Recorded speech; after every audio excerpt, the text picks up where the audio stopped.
या देवी सर्वभूतेषु मा स्कंदमाता रूपेण संस्थिता नमस्तस्यै नमस्तस्यै नमस्तस्यै नमो नमः। जय माता दी। प्रिय भक्तों, स्वागत है आपका आपके अपने चैनल शिल्पा धार्मिक ज्ञान में। आज शारदीय नवरात्रि का 5वां दिन है और इस दिन हम माँ दुर्गा के 5वें स्वरूप माँ स्कंद माता की पूजा करते हैं। स्कंद कुमार कार्तिकेय की माता होने के कारण इन्हें स्कंद माता के नाम से जाना जाता है। भगवान शिव और माता पार्वती के दूसरे और 6 मुख वाले पुत्र कार्तिकेय का नाम है स्कंद। इनके विग्रह में भगवान स्कंद बाल रूप में इनकी गोद में विराजित हैं। माँ स्कंद माता की 4 भुजाएं हैं। ये दाईं तरफ की ऊपर वाली भुजा से स्कंद को गोद में पकड़े हुए हैं। नीचे वाली भुजा में कमल का पुष्प है। बाईं तरफ ऊपर वाली भुजा वर मुद्रा में है और नीचे वाली भुजा में कमल पुष्प है। माँ स्कंद माता का वर्ण एकदम शुभ्र है। ये कमल के आसन पर विराजमान रहती हैं, इसलिए इन्हें पद्मासना भी कहा जाता है। सिंह इनका वाहन है। हिंदू मान्यताओं में स्कंद माता को सूर्य मंडल की अधिष्ठात्री देवी के रूप में पूजा जाता है, इसलिए इनके चारों ओर सूर्य सदृश अलौकिक तेजोमय मंडल सा दिखाई देता है। प्रिय भक्तों, इस वीडियो में आज हम माँ स्कंद माता की कथा का श्रवण करेंगे और जानेंगे कि माँ स्कंद माता को प्रसन्न करने के लिए आपको कौन से मंत्रों का जाप करना चाहिए, किस रंग के कपड़े पहनने चाहिए और माता को क्या अर्पित करना चाहिए, माता को कौन सा फूल प्रिय है और भोग में माता को कौन सी चीज अर्पित करने से माता अति शीघ्र हम पर प्रसन्न होती है। माँ स्कंद माता की कथा इस प्रकार है। दैत्य वज्रांग के पुत्र का नाम तारकासुर था। तारकासुर बाल्यावस्था से ही सृष्टिकर्ता ब्रह्मदेव का भक्त था। एक समय वो मधुवन नामक पवित्र स्थान पर कठिन तपस्या करने लगा। हिंदू शास्त्रों में कहा गया है कि तारकासुर ने एक पैर पर 100 वर्षों तक तपस्या की। उसने केवल पानी पीकर ब्रह्मा जी को प्रसन्न करने के लिए तप किया।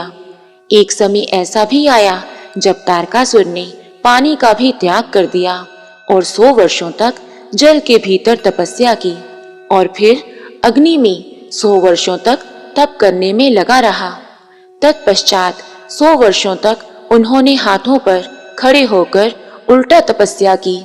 तारकासुर के इस घोर तप से ब्रह्मांड में भूचाल आ गया और तीनों लोग हिलने लगे। तारकासुर की इस कठिन तपस्या से भगवान ब्रह्मा अति प्रसन्न हुए। वे उसके सामने प्रकट होकर बोले, हे तारका, मैं तुम्हारी तपस्या से प्रसन्न हूँ, वर मांगो वत्स। तारकासुर ने ब्रह्मदेव के समक्ष हाथ जोड़कर कहा, हे प्रभु, यदि आप मेरे तप से इतना ही प्रसन्न हैं, तो कृपा करके मुझे अमरत्व प्रदान करें। फिर ब्रह्मदेव ने तारकासुर को समझाया कि हे दैत्य कुमार, मृत्यु लोक में जो जन्मा है उसकी मृत्यु अटल है, तुम कोई और वरदान मांगो। तब तारकासुर ने कहा, हे परमपिता परमेश्वर, यदि मृत्यु अटल है तो मुझे वरदान दीजिए कि मैं केवल शिव के पुत्र के हाथों ही मृत्यु को प्राप्त करूं। ब्रह्मदेव ने उसे वरदान दे दिया। तारकासुर जानता था कि माता सती के शोक में डूबे भगवान शिव कभी विवाह नहीं करेंगे और जब विवाह ही नहीं करेंगे तो पुत्र कहाँ से होगा। वरदान पाकर तारकासुर अन्य असुरों की भांति देवलोक में उत्पात मचाने लगा। देवतागण ब्रह्मदेव के पास पहुंचे और कहा, हे सृष्टिकर्ता, तारकासुर को आपने कैसा वरदान दे दिया जिसके बल से वो समस्त देवलोक का विनाश करने में लग गया है। अब इसकी मृत्यु कैसे होगी। तो ब्रह्मा जी ने कहा कि इसके लिए महादेव को विवाह करना होगा। तत्पश्चात जो उनके पुत्र होंगे उन्हीं के हाथों तारकासुर का अंत संभव है। सभी देवगण महादेव के पास पहुंचे, उन्हें विवाह करने के लिए मनाया।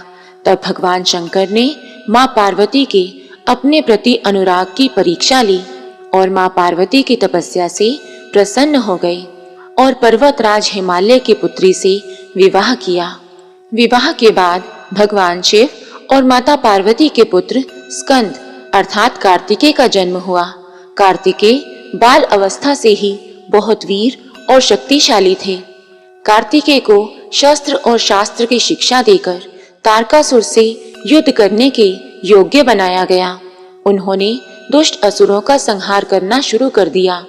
अंततः वो समय भी आ गया जिसकी देवताओं को युगों से प्रतीक्षा थी। उन्होंने तारकासुर से युद्ध किया। एक भयंकर युद्ध हुआ जिसमें कार्तिकेय ने तारकासुर का वध कर दिया। देवताओं ने कार्तिकेय की वीरता की प्रशंसा की और उन्हें देवताओं का सेनापति बनाया। इस प्रकार शिव कुमार कार्तिकेय ने देवताओं की रक्षा की। मान्यता है कि मां स्कंद माता की आराधना करने से भक्तों की समस्त मनोकामनाएं पूर्ण हो जाती हैं। मां स्कंद माता को वात्सल्य की मूर्ति माना जाता है।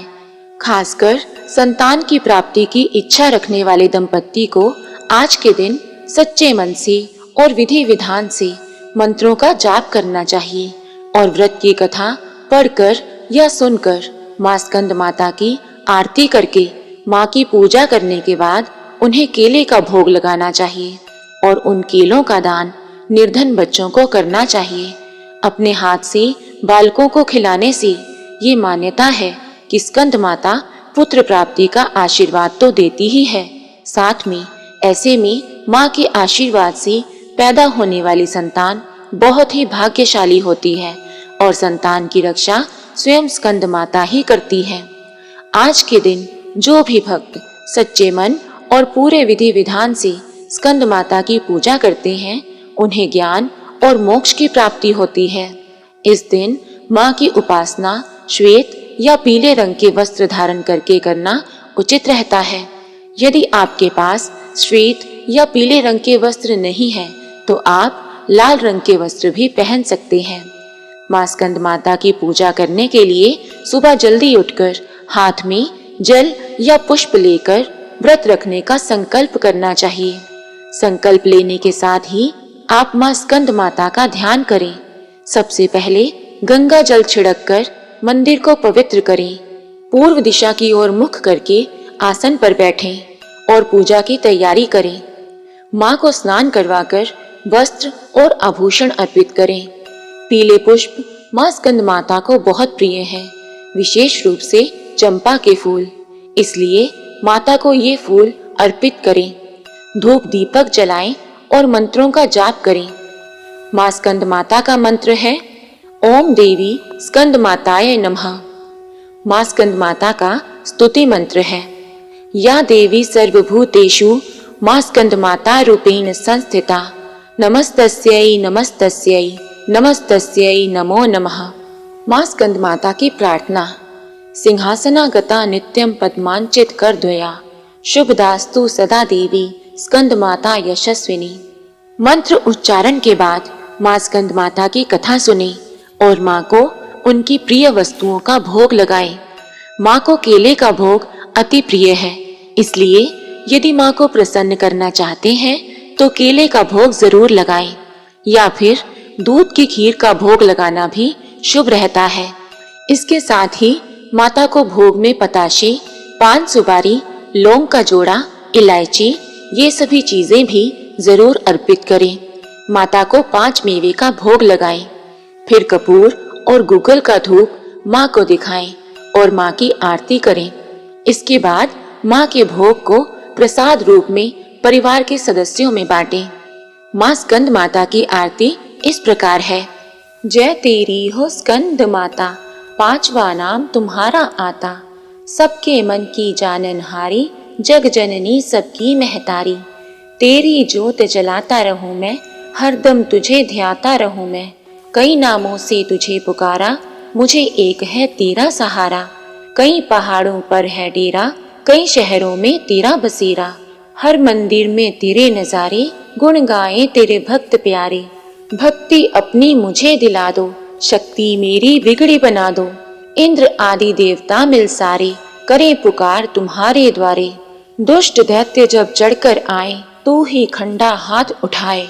दासों को सदा बचाने आई, भक्त की आस पुजाने आई। विधि विधान से पूजा करने के बाद सबसे अंत में क्षमा याचना जरूर करनी चाहिए, ताकि पूजा पाठ और उपवास करते समय यदि कोई भी गलती जाने अनजाने हो गई है तो उसका दोष ना लगे। क्षमा याचना इस प्रकार करें। हे परमेश्वरी परम भगवती, रात और दिन मेरे द्वारा सहस्त्र अपराध हुआ करते हैं। मुझे अपना दास समझकर आप मुझ पर कृपा करके मेरे अपराधों को क्षमा करें। ना मैं आवाहन करना जानता हूँ, ना मैं विसर्जन करना जानता हूँ, ना पूजा करना जानता हूँ। हे परमेश्वरी मेरे अपराधों को क्षमा करें। हे सुरेश्वरी, मैंने जो मंत्रहीन, क्रियाहीन और भक्तिहीन पूजन किया है वो सब आपकी कृपा और दया से पूर्ण हो। 100 प्रकार के अपराध करने के बाद भी जो भक्तगण आपकी शरण में आकर जय जगदम्बे कहकर पुकारते हैं, उन्हें वो गति प्राप्त होती है जो ब्रह्मा आदि देवगण भी प्राप्त करने में असमर्थ हैं। हे जगदम्बिके, मैं अपराधी हूँ, आपकी शरण में आया हूँ। मैं दया पात्र हूँ, आप जैसा चाहो करो। मुझसे अज्ञानतावश जो भी अपराध हुआ है उसे आप क्षमा करो और मुझ पर प्रसन्न हो। हे सच्चिदानंद स्वरूप परमेश्वरी, जगत माता कामेश्वरी, आप प्रेम पूर्वक मेरी ये पूजा स्वीकार करो और मुझ पर प्रसन्न रहो। देवी सुरेश्वरी, आप गोपनीय से गोपनीय वस्तुओं की रक्षा करने वाली हो। मेरी पूजा और प्रार्थना को ग्रहण करो और आपकी पूजा से मुझे सिद्धि प्राप्त हो। तो प्रिय भक्तों, आशा है कि आपको ये वीडियो पसंद आई होगी और आपके लिए उपयोगी साबित होगी। यदि आपको वीडियो अच्छी लगी हो तो वीडियो को एक लाइक जरूर दीजिएगा और चैनल को सब्सक्राइब कीजिएगा। मां स्कंद माता आप सभी पर अपनी कृपा बनाए रखें। इस मंगल कामना के साथ हम आपसे विदा लेते हैं। जय माता दी।